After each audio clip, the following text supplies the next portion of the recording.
하나님이 노아에게 이르시되 모든 혈육 있는 자의 포악함이 땅에 가득하므로 그 끝날이 내 앞에 이르렀으니 내가 그들을 땅과 함께 멸하리라.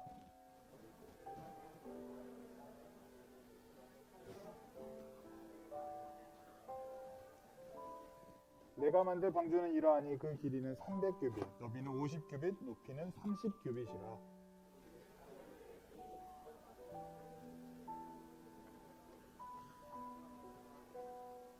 내가 홍수를 땅에 일으켜 무릇 생명의 기운이 있는 모든 육체를 천하에서 멸절하리니 땅에 있는 것들이 다 죽으리라.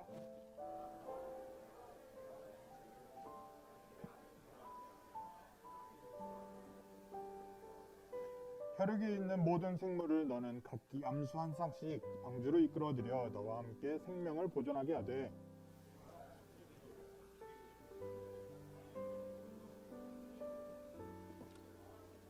이는 살아계신 하나님의 말씀입니다. 아멘. 자리에 앉아주세요. 자, 오늘 말씀 제목은 꼭 살고 싶다면 방주로입니다. 방주하면 떠오르는 성경의 인물이 누가 있을까요? 노아. 네, 오늘 말씀은 노아 때의 일입니다. 자, 저번에 말했던 것처럼 아담을 세상에 이렇게 창조하시고 아담과 하와를 사람을 창조하시되 남자와 여자를 창조하시고 그래서 남자 누구? 아담, 여자 누구? 하와를 창조하시고 세월이 지나서 어느 날 뱀이 뭘 먹어라? 선악을 알게 하는 나무의 과실을 먹어봐라. 그럼 누구처럼 된다? 하나님처럼 될 거다 라고 욕을 하고 빠져들었어요. 이 사건을 통해서 죄가 사람과 하나님 사이에 들어오게 됩니다. 이 죄는 하나님과 사람 사이의 관계를 끊어버리고 또한 아담과 하와 사이도 신뢰를 끊어버리고 이 시간이 세월이 지나고 이 죄가 끊기는 것이 아니라 계속 반복되니까 하나님께서 이제 노아의 때에 사람들을 보니까 이 사람들의 마음속에 있는 것들이 죄악이 가득하다. 이 세상을 바라봤는데 부패함이 가득하다라고 오늘 말씀에 얘기하고 있습니다. 사람들의 마음에 죄악이 가득하고 이 세상에 죄악이 가득한 것을 보고 하나님께서 마음에 한탄하셨다고 얘기하고 있습니다. 여호와께서 이르시되 나의 영이 영원히 사람과 함께 하지 아니하리니 이는 그들의 육신이 되니라 라고 얘기하고 있는데 여기서 나의 영과 나의 영이 더 이상 함께하지 않으니까 사람은 육신에 지나지 않는다. 근데 사람을 처음에 지으실 때 하나님께서는 어떻게 지으셨어요? 하나님께서는 사람을 지을 때 자기 형상대로 지었다고 얘기하고 있었습니다. 저번에 전사님이 이렇게 여러분 앞에서 나와서 설교를 할 때 하나님의 형상이 무엇인가 라고 얘기했을 때 하나님의 형상은 하나님의 모양, 하나님의 모습도 있겠지만 하나님의 모습 안에 있는 하나님의 그 특성을 우리가 닮았다고 얘기하고 있었습니다. 하나님의 사랑을 똑 닮은 것이 사람이다. 근데 이 특성만 닮은 것이 아니라 모양만 닮은 것이 아니라 사람을 또 지으실 때 하나님께서 땅의 흙으로 사람을 지으시고 그 코에 생기를 불어넣으니 사람이 생명이 되니라 라고 얘기하고 있습니다. 하나님의 영이 사람 안에 들어가서 사람은 하나님의 형상도 닮았고 하나님의 영도 이 몸에 가지고 있는 게 사람이다. 하나님의 영이 있기 때문에 하나님과 소통할 수 있는 영이신 하나님과 소통할 수 있는 것도 사람이었습니다. 근데 아까 말했듯이 선악을 알게 하는 나무의 과실을 먹고 그 안에서부터 시작된 죄가 반복되면서 죄와 하나님은 함께 할 수 있을까 없을까? 여러분 지금 여기가 밝잖아.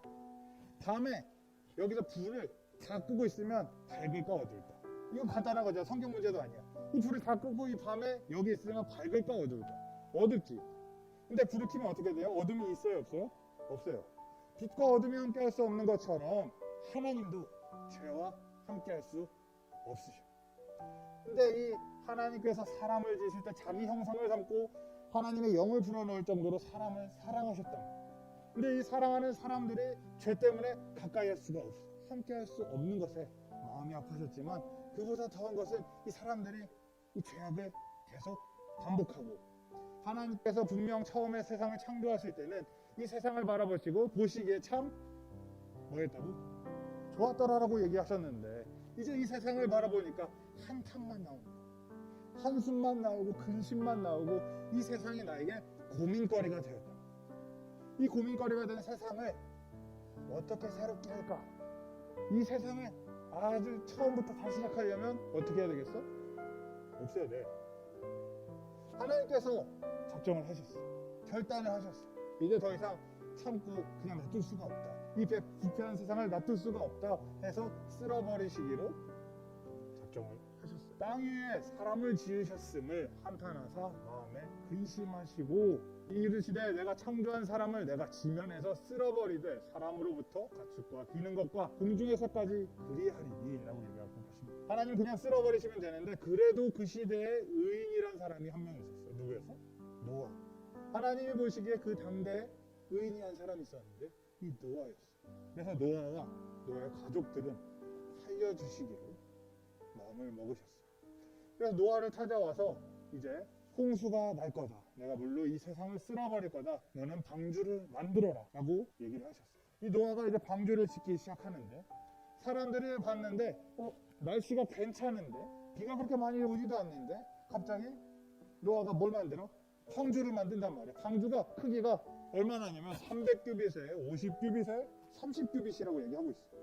이 큰 배를 하루 이틀에 만든 게 아니야. 노아네 집 땅이 뭐 그렇게 큰 거 아니니까 뭐 산이나 뭐 이런 데 이렇게 크게 만들고 있는데 얼마나 걸렸냐면 어떤 사람들은 얘기할 때 하나님께서 아까 말씀하실 때 그러나 그들의 날은 120년이 되리라 하시니라 이 말씀을 보고 방주를 짓는데 120년이 걸렸다는 사람도 있고 모세가 500세 때 자손들을 낳았는데 이 이후에 자손들과 함께 방주를 지었으니까 또 비가 홍수가 시작된 게 600세 때니까 50년에서 80년 사이에 걸렸을 거다라고 계산하는 사람들도 있어요. 어쨌든 간에 이 배를 짓는데 걸린 시간이 한 세월이었다.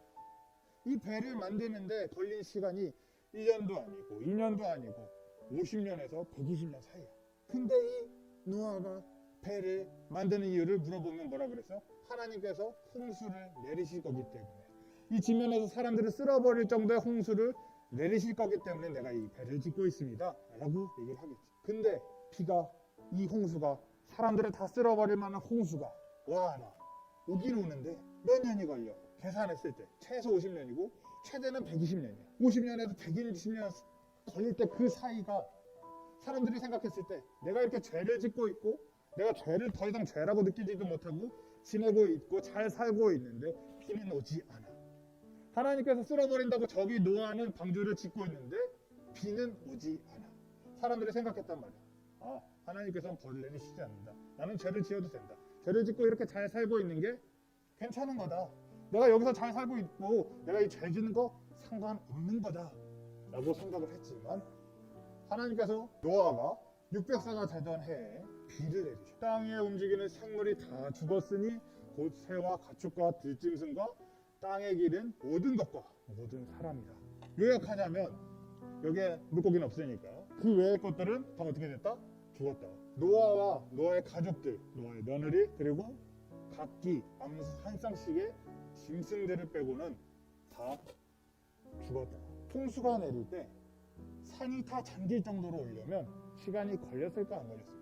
한 번에 이렇게 물태기로 내리지 않고 비가 내렸으니까 비가 내려서 산이 다 찰 정도로 오려면 그래도 짧은 시간은 아니었을 거예요. 근데 하나님께서 가족들, 노아의 가족들, 며느리가 다 들어가고 문을 닫아버리셨어요. 다시 열지 않으셨단 말이에요. 노아가 배를 짓는 동안 비가 내리지 않고 내가 사는 건 괜찮다 생각했던 사람들이 뒤늦게 달려와도 문을 열지 않았단 말이에요.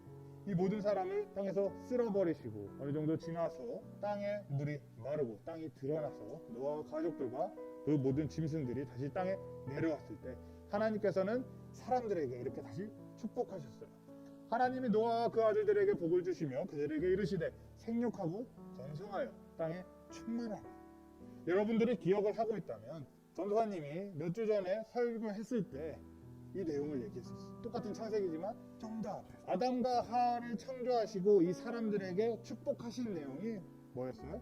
생육하고 번성하여 땅에 충만하라. 같은 복을 노아의 가족에게 다시금 내리셨어요. 하나님께서 이 세상을 다 쓸어버리셨지만 사랑하는 사람들을 남기시고 이 사람들을 통해서 다시 사람들과 하나님이 다시 소통하는 그 희망을 가지시고 축복을 하셨단 말이에요.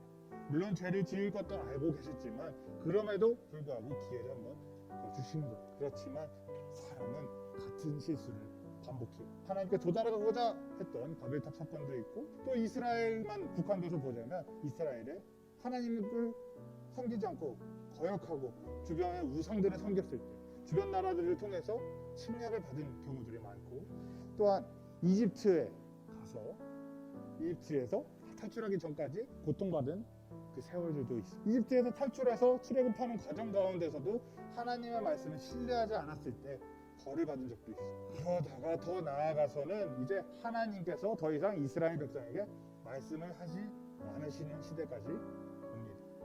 이 시대가 지나고 다시금 하나님께서 사람들에게 기회를 주셔.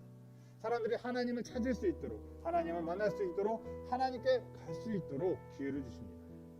하나님이 세상을 이처럼 사랑하사 독생자를 주셨으니 이는 그를 믿는 자마다 멸망하지 않고 영생을 얻게 하려 하십니다. 하나님께서 빛이신 예수님을 이 땅에 보내주셨습니다. 사람들이 길을 잃고 죄로 더욱더 가득해지는 이 상황에서 죄 가운데, 어둠 가운데 속하려는 사람들을 다시금 빛으로 끌어오시기 위해서 예수님을 이 땅에 보내셨습니다. 멸망하지 않게 하려고, 심판이 아니라 구원하시기 위해서 예수님을 이 땅에 보내셨습니다. 예수님께서 말씀하셨어요. 나는 길이요 진리요 생명이니 나를 통하지 않는 자는 아버지께 갈 수 없다. 우리 기독교, 우리 교회 이렇게 여러분 모인 이유는 예수님을 믿고 예수님이 나 때문에, 내 죄 때문에 십자가에 돌아가시고 다시 부활하셔서 우리가 그를 믿고 나아갔을 때 영생을 얻을 수 있음을 믿는 것이 우리 기독교입니다. 여러분 한 사람 한 사람이 예수님의 구원하심을 통해서 하나님께 달할 수 있게 되는 거죠. 근데 분명히 예수님이 오시고 예수님이 전에 요한이 얘기했을 때 이제 세상이 끝날이 다가왔으니까 회개하십시오, 회개하십시오 라고 외쳤지만, 예수님이 부활하시고 다시 올라가실 때 내가 다시 올 거다, 심판의 날에 다시 올 거다 라고 얘기하셨지만 아직도 그날이 오지 않았어요. 이게 마치 홍수를 예견했지만, 노아가 홍수가 온다고 얘기했지만 50년에서 120년 사이 비가 오지 않았던 것처럼 사람들은 점점 잊게 돼요. 내가 죄를 짓는데, 내가 지금 이렇게 살아가는데 아무 문제가 없잖아. 내가 이렇게 죄를 지었는데 하나님, 예수님께서 그 다시 오신다는 그날이 왔는가? 하지 않았잖아. 하나님께서 죄를 싫어하시고 죄에 대해서 심판하신다는데 나는 심판을 받고 있는가? 나 그냥 잘 살고 있잖아 라고 생각한다. 여러분, 전사님이 가끔 안타까울 때가 있어요. 기독교 그리고 드림교회 나오는 우리 모든 친구들이 하나님을 바라보고 하나님을 따라갔으면 좋겠는데, 그보다 먼저 세상의 즐거움을 동경하는 경우가 너무 많아요. 세상의 즐거움이 너무나도 좋아 보여. 세상의 즐거움을 다 누리고 싶어. 그래서 어떤 친구들은 내가 20살만 돼봐, 술 마시고 담배 피고 다 할 거야 라는 사람들이 있어. 내가 술 마시고 내가 즐길 거 다 즐기고, 내가 또 이제 성년이 되었으니까, 성인이 되었으니까 성적으로도 세상 쾌락이라도 내가 다 누리고 살 거야. 뭐 그게 뭐 어때? TV에 나오는 애들 다 하는데, 주변 애들 다 하는데, 대학생들, 성인 된 친구들 다 하던데 왜 난 안 돼? 그 사람들 잘 살고 있잖아. 그 사람들 심판받는 거 아니잖아. 여러분, 죄의 삭은 사망이요 라고 로마서가 얘기하고 있습니다. 로마서 6장에 보면 죄의 삭은 사망이요, 그리스도 예수 안에 우리가 믿는 것은, 은사는 그리스도 주 안에 있는 생명이라 라고 얘기하고 있습니다. 여러분, 이 짧은 생에 우리 삶 속에서 봤을 때는 잘 살고 있을지라도 우리가 보는 것은 그 너머에 있는 영의 세계까지 바라보고 있는 거예요. 여러분, 여기서 끝나는 것이 아니라 우리가 하나님께로 돌아갔을 때 그 날을 기억하면서 이 짧은 생에서 사람이 즐길 것들, 사람의 쾌락의 즐거움을 누리는 것이 아니라, 쾌락을 누리는 것이 자유라고 생각하는 것이 아니라 이 쾌락을 넘어서 죄에서 자유할 수 있는 우리 친구들 되길 소망합니다. 여러분들이 한 사람 한 사람 세상을 바라보는 것이 아니라 예수님께서 보여주신 길을 바라보고, 예수님을 이루시려면 어떻게 생각하셨을까? 어떻게 하셨을까? 내가 어떻게 하면 예수님의 삶을 닮아갈 수 있을까? 고민하는 친구들이 되길 소망합니다. 자, 아까 말했듯이 우리 심판을 받지 않잖아, 그 사람들은 심판을 받지 않잖아요 라고 하지만 이미 성경에서는 얘기하고 있어. 하나님의 독생자 이름을 믿지 아니함으로 벌써 심판을 받은 것이다. 이 사람들은 심판을 받지 않은 것이 아니라 이미 심판을 받은 것이다. 그 정죄는 이것이니 곧 빛이 세상에 왔을 때 사람들이 자기 행위가 악함으로 빛보다 어둠을 더 사랑한 것이니라. 사람들은 하나님께서 예수님을 보내셔서 빛을 다시 회복할 수 있게 만드셨지만, 예수님을 믿지 아니하고 예수님께서 우리를 위해서 오셨다는 사실을 믿지 아니하는 사람들은 더 이상 빛으로 나아갈 수 없어요. 자기의 행위가 악함으로 빛보다 어둠이 더 사랑한 것이다. 그래서 내가 어둠에 있는지, 내가 죄를 짓고 있는지 느끼지 못하는 상황이 벌써 심판에 받은가라고 오늘 성경은 얘기하고 있습니다. 여러분, 한 사람 한 사람 쓰러질 수 있어요. 전도사님한테도 전도사님 그럼 죄 안 짓고 살아요? 전도사님은 잘 살고 있어요? 죄 하나도 안 짓고 살고 있어요? 라고 물어보면 쉽게 대답할 수 없어요. 하지만 우리가 죄를 짓고 있다고 포기하는 것이 아니라 예수님을 이 땅에 보내셔서 예수님을 바라보고 빛을 회복할 수 있는 길을 우리에게 주셨던 것처럼 우리는 이 길을 놓치지 말아야 해요. 예수님을 놓치지 말고 예수님은 어떻게 하셨을까 생각하고 바라보고 빛으로 다시 나아가려고 노력하고 결단해야 되는 거예요. 여러분들 한 사람 한 사람이 쓰러질 수 있고 어떤 때는 죄를 다시 지을 수도 있고 내가 악한 일로 넘어질 수도 있지만 거기서 포기하는 것이 아니라 다시금 빛으로 나오고자 노력하고 결심하는 우리 친구들 되었으면 좋겠습니다. 만일 여호와를 섬기는 것이 너희에게 좋지 않게 보이거든 너희 조상들이 강 저쪽에 섬기는 신들이든지 또는 너희가 거주하던 땅에 있는 아모리 족속의 신들이든지 너희가 섬길 자를 오늘 택하라 면서 여호수아는 딱 선언을 해요. 오직 나와 내 집은 여호와를 섬기겠노라 하니 라고 얘기하고 있습니다. 여러분들, 이 세상에 쾌락을 섬기는 것이 아니라 쾌락의 종이 되는 것이 아니라 오로지 하나님을 섬기는 우리 드림교회 모든 친구들이 되기를 소망합니다.